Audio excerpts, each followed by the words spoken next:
Si tu souhaites en tirer un maximum de bénéfices de tous les contenus que je propose et également mettre en application facilement, pas à pas, avec toutes les astuces que je te donne à travers mes podcasts, mes vidéos et plein d'autres contenus, je t'invite à aller regarder le guide de contenu BDO que je propose, qui est le lien en tout premier dans la description de cet épisode de podcast. Et sinon, je te souhaite un très bon épisode. À très vite. Ciao. Et salut à toi, bienvenue dans ce nouvel épisode du podcast Nourris ta santé. Aujourd'hui, premier épisode sur la caféine, où je vais parler vraiment globalement de la caféine comme ce que je fais avec les nutriments, donc les vitamines et minéraux. Et dans ce premier épisode, je vais parler comme d'habitude, c'est toujours le premier épisode d'une petite série de podcasts où je parle des rôles qu'a le composant dont on parle. Et ici, vu que c'est la caféine, je vais parler des rôles, à quoi sert la caféine et qu'est-ce que fait la caféine dans le corps. Donc là, contrairement aux vitamines et minéraux que j'ai l'habitude à dire, ici on parle vraiment d'un supplément, c'est-à-dire que je parle de la caféine sous forme de supplément parce qu'au final, la caféine, c'est pas une substance qui est essentielle pour le corps, contrairement aux vitamines et minéraux. Ici, c'est vraiment soit dans une consommation habituelle à travers le café ou le thé, ou soit c'est carrément une consommation qui est volontaire, qui peut être aussi bien faite sous forme de café, sous forme de thé, sous forme même de supplément, pour notamment la performance sportive.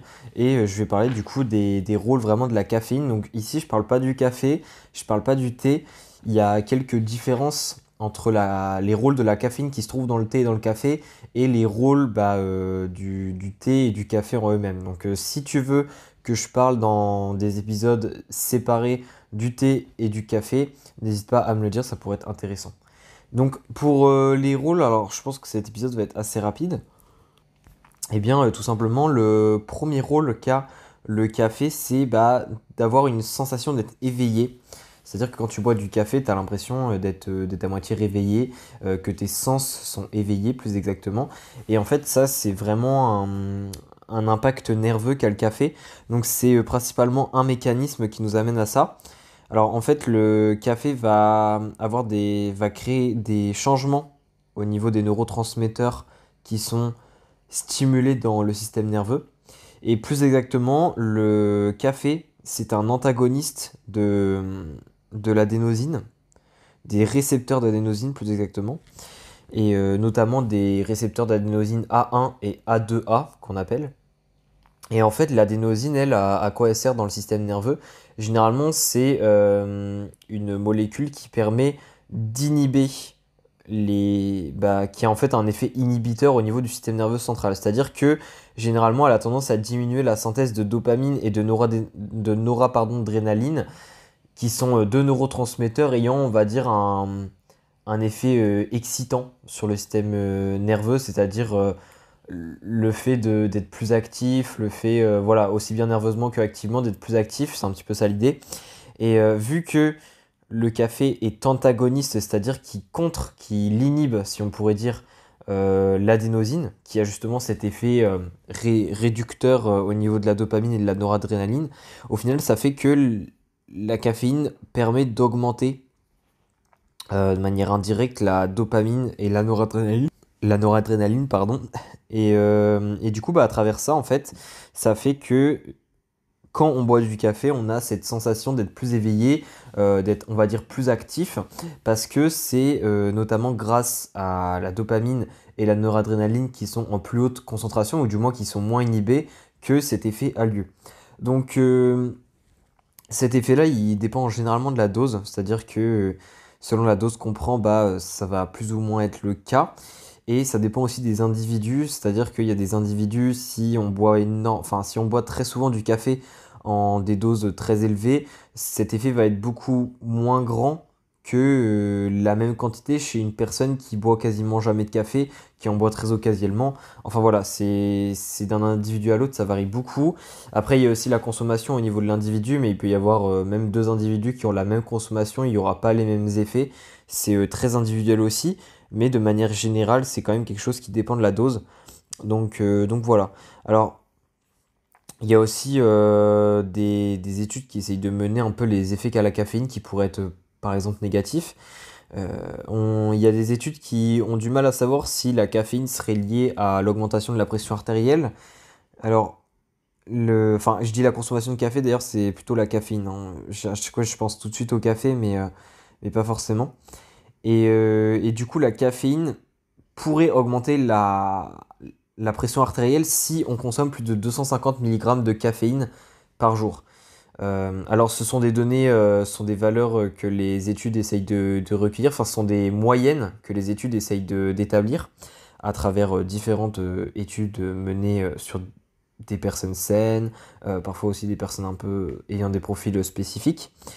Et du coup, on pense que cette augmentée de la pression artérielle est liée justement au fait que la caféine soit inhibitrice des récepteurs d'adénosine, et également que la caféine parfois est liée aussi à une certaine synthèse de catécholamines, enfin à une augmentation qui est assez quand même faible de la synthèse des catécholamines, donc on va dire un peu les hormones du stress pour caricaturer, et aussi de la rénine parfois qui est une hormone au niveau des reins et qui peut être avec tout ce processus de filtration, etc., qui peut avoir un impact sur la pression artérielle vu que c'est lié notamment au volume sanguin. Mais après, ça reste quand même assez hypothétique, ça reste très très variable ça, donc on peut pas dire comme ça que la caféine augmente la pression artérielle. C'est à nuancer et ça dépend encore une fois de l'individu, mais c'est toujours important de savoir ça. Alors, ce que j'ai oublié de dire aussi tout à l'heure au niveau du... Alors, c'est vrai que je suis pas allé jusqu'au bout, mais le fait d'être plus stimulé, donc j'ai expliqué les mécanismes de pourquoi on va dire on se sent plus stimulé quand on a le café, mais du coup, ça a plusieurs impacts au niveau du sport. C'est que déjà, les personnes qui boivent du café, généralement, elles ont une perception de l'effort qui est moins grande, et ça, c'est intéressant justement pour mieux performer. Donc, il y a beaucoup de méta-analyses, enfin, énormément d'études qui ont mené... justement des expérimentations sur des sportifs, aussi bien des athlètes d'endurance que de force. Et on remarque quand même que dans quasiment tous les cas, hein, que ce soit sport de force, sport d'endurance, mais aussi sport en équipe, la caféine a des effets positifs sur la performance. Donc aussi bien au niveau de l'agilité, au niveau de l'agilité, au niveau des temps de réaction, au niveau des sauts en hauteur, au niveau des sprints, même si les sprints c'est un petit peu le point qui est souvent où on a le moins de certitude que ça marche, qui est vraiment des effets qui améliorent. Aussi au niveau de la force, hein, au niveau des RM en musculation par exemple. Enfin voilà, la caféine, on a prouvé que effectivement ça avait des intérêts pour la performance, et notamment parce que cette stimulation des neurotransmetteurs que permet la caféine de manière indirecte, ça permet notamment une meilleure mobilisation du calcium au niveau du réticulum endoplasmique, qui est quelque chose de très important, enfin du réticulum sarcoplasmique, vu qu'on parle du muscle ici, qui est quelque chose de très important pour la contraction musculaire, mais aussi que ça permet une meilleure jonction neuromusculaire, qui est au final le fait de recruter plus de fibres musculaires et donc d'avoir une meilleure puissance, pardon, au niveau des muscles. Donc voilà un petit peu. Alors il y avait juste le dernier point que je voulais faire, enfin je voulais dire, c'est que la caféine parfois aussi par contre après l'exercice ou même pendant l'exercice, ça peut augmenter la nervosité chez une personne. Ça c'est très très variable d'un individu à l'autre. Ça dépend comment la personne réagit à la caféine de manière générale et surtout comment elle réagit à la dose en question. Ça peut également créer des contraintes au niveau du système gastro-intestinal, au niveau digestif. Ça peut effectivement chez certaines personnes, pareil, poser problème. Et enfin, il y a aussi le côté insomnie, le fait que la caféine n'est pas excrétée directement du corps et qu'elle reste assez longtemps dans le corps, vu qu'elle a un système stimulant pour le système nerveux. Alors, de manière théorique, oui, effectivement, boire un café l'après-midi, dans tous les cas, quand tu vas te coucher, généralement, c'est pas excrété du corps. Mais il faut aussi voir le côté pratique que chez certaines personnes, ça ne gêne absolument pas. C'est-à-dire qu'il y a des personnes, soit c'est parce qu'elles l'excrètent mieux, soit c'est parce que la caféine qui reste dans leur corps ne les gêne pas. Mais chez certaines personnes, ça n'a pas trop d'effet insomniaque, on va dire, la caféine. Mais chez d'autres, beaucoup plus. Donc ça, c'est vraiment du cas par cas. C'est toi, on va dire, qui doit te connaître. Mais globalement, voilà, c'était un petit peu ce que je voulais dire dans cet épisode. Je pense que l'autre épisode sera... Je sais pas s'il sera plus long, mais je vais vraiment parler un petit peu plus de la consommation, combien on consommait de caféine avant ta séance, et comment le consommer, quand, etc. pour justement que tu aies ces effets qu'on a parlé, donc les améliorations de la performance. Et du coup, si cet épisode t'a plu, n'hésite pas à laisser une note, et on se dit à la semaine prochaine pour le deuxième épisode. Allez, ciao!